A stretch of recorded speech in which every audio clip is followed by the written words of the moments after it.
All right, I got work to do. This morning was a real pain in the ass. All the people hiding behind their technology because they're performing genocidal operations on people with traumatic brain injury through aggressive, violent Stockholm syndrome tribalism wouldn't let me load. I was pissed. And I was sitting there playing a video game and thinking about the conversation I had with my nephew over on Easter Sunday, and trying to explain to him the application of physics of religious understanding, and he still wasn't getting it. But Dad was kind of getting it on the way home. He was like, yeah. Well, he was angry there because the whole group, he was doing the same thing my grandmother used to do. My grandmother was treated like a bad because they said she was half Cherokee. And so she couldn't go into the church, and they treated her like shit because she was supposed to be half Cherokee. That always happened to her. When she worked at when she was around people, and she worked as an operator, she was nice to the Mexicans when the bigoted whites weren't around. But when the bigoted whites were around, she was real shitty to the Mexicans, right? And she used to do that with me and Dad here with her caregivers and stuff. When my Aunt Frances was around, she was mean as hell to the Mexican ladies. When me and Dad were around, she was sweet and nice to them. It was like two different people. Right. And it was weird. And Aunt Frances will say that she's real mean to Mexicans and she's shitty. And so that's because you're mean to her and she thinks you're mean. And yeah, because when I'm around her, she loves that. She's a sweetheart. The Mexican lady's like, oh, could you stay here all the time when she's here? That's how they were. It was funny. But when people have brain injuries and trauma, it transcends your physical existence. You ever heard that song by Mike and the Mechanics, "In the Living Years"? I know that I'm a hostage to all of my dad's hopes and dreams and fears. I just wish I could have told them in the living years, and I understand that.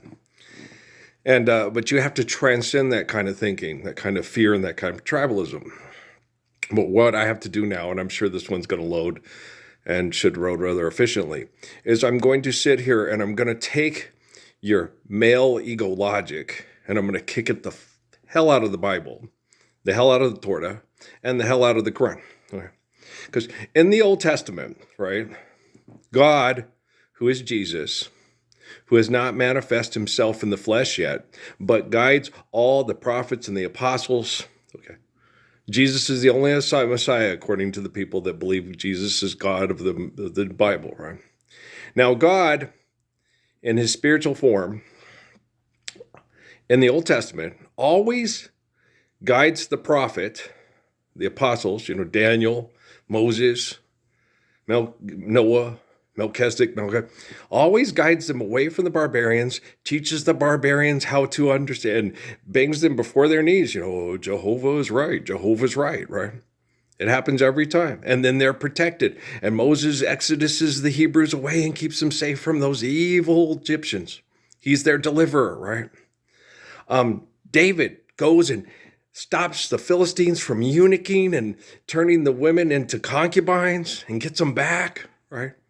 He goes and he does because Jesus tells him from the clouds, go do it. Moses, don't do it. And he does it, right? And so then the way they explain it is that when Jesus manifests himself into a man, because we are so bad and he's always having to fix everything from the clouds, okay, that Jesus comes and has to be murdered to pay for our disgustingness, so we can earn his affection by accepting him as God, and that we weren't good enough to live as heaven here on earth because he's better than us, right?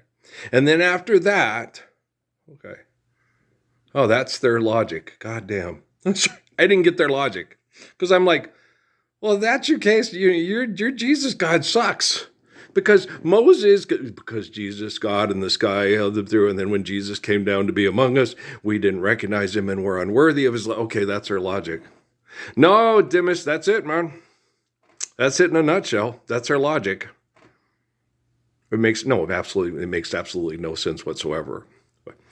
Because if Jesus is an omnipotent, omnipotent God, he watches TV like all you assholes, and he gets off on watching girls be raped to death from brothels in Mexico, paying praying to him to save them from that fate. But she deserves it because she obviously rejected Jesus as a God. But what she's playing is Jesus as a God to save her. That's because she did. No, I don't understand. Okay.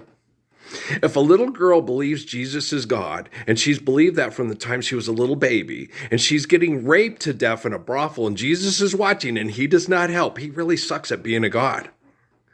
He's a real asshole. I can't stand the bastard, if that's the case. And I see why people hate him, and why people hate Christians, and why people hate Muslims and Jews. Oh my. Because if your God sits there like he's got pay-per-view, like he's got Hulu and YouTube TV, and he can watch this little girl be raped, and she's crying out, "Save me, God," and he doesn't do it. He's just a fucking asshole like you. She doesn't have enough money to get into heaven. She didn't kiss his ass enough to get into heaven, right? Think about it, stud. You got chills, they're multiplying, and you're losing control. Because the power I'm supplying, it's electrifying, right? You better shape up, because I need a man, right? And my heart is set on you. Okay. You piss people off. I only piss off self-righteous assholes who have turned God into a cartoon character in their head. They call Jesus and then try to beat me up with that cartoon character when I'm standing up like King David or Moses. It really pisses me off. Like, seriously? And I tell people, like I say to people, I will tell you, I tell them straight up what I did, what I'm doing, and what I'm going to do. Okay? I tell them right up, straight up to them. Boom. Just like David did with Goliath and the Philistines, just like Jesus did with the Romans, just like Muhammad did with the Meccans. Okay, here's what I did. Here's what I'm doing. Here's what I'm going to do. Okay? We don't sit there and sneak up on people. We don't spy on people. We don't get our spies to come back. What are they doing? Well, I got to outsmart them. Well, I got everybody to buy my book and not their book. My book's better than their book. My book has better ending. My book has less child pornography. My book has no child pornography. My book has no sex. It has no sex? Well, then how did... Oh, you were sent from the sky as a god to sell us your book. Right. Do you see what I'm saying? Okay, so I'm not obnoxious. People that won't stand up for the Lord's Prayer with me without fear and look murderers in the eye and say, I'm not afraid of you. Okay, I'm going to stand up for the Lord's Prayer so my children can live the Lord's Prayer eternally. Okay, they're the ones that are obnoxious. It's obnoxious to look the gracious good shepherd in the eye and tell him he's going to hell because he won't accept your cartoon character Jesus in your head as God. Okay, and I know it's a brain injury, and I explain that. Okay, I know people have brain injuries. See, the difference between my nephew and the people that employ him at White Sands is Lige doesn't have a supercomputer in his bedroom mind-fucking them into doing things that are not correct because they're afraid of dying or their family dying, okay? The people at White Sands, and I told them that, they mind-fuck you all night. They have you worried about make-believe money. And if you don't have enough money, you don't get to keep your family. You don't get to keep your kids safe. It's horrible what these assholes at White Sands and NASA do to people and say, see, these religious people, they're whack jobs. They invent cartoon characters to save them from you. Right? Because I can't. Right? I can't save people from the people that bombard them with Wi-Fi and make them believe magical bullshit so they'll kill and fight over money. I can't save them from that. Are you sure? Because I just explained it to them. And if they just sit there and all get on their devices and say, hey, let's lift the Lord's Prayer and recognize the Messiah Earl in San Ysidro, New Mexico, then I would help save them, right? Only they have to stand up and do it themselves. I can't do it for them. I'm only one person. One person can't trend around the world saying, hey, lift the Lord's Prayer now. But if we all do, then you join, you know.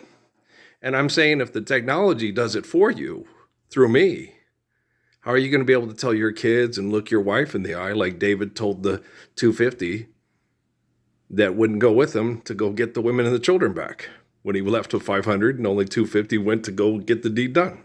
I tell this people over and over again. I told that to my family on Easter Sunday. I said, Stand for the Lord's Prayer with me and tell everybody. Or if it happens tomorrow because I've corrected the technology, your family's going to know. Your children are going to know.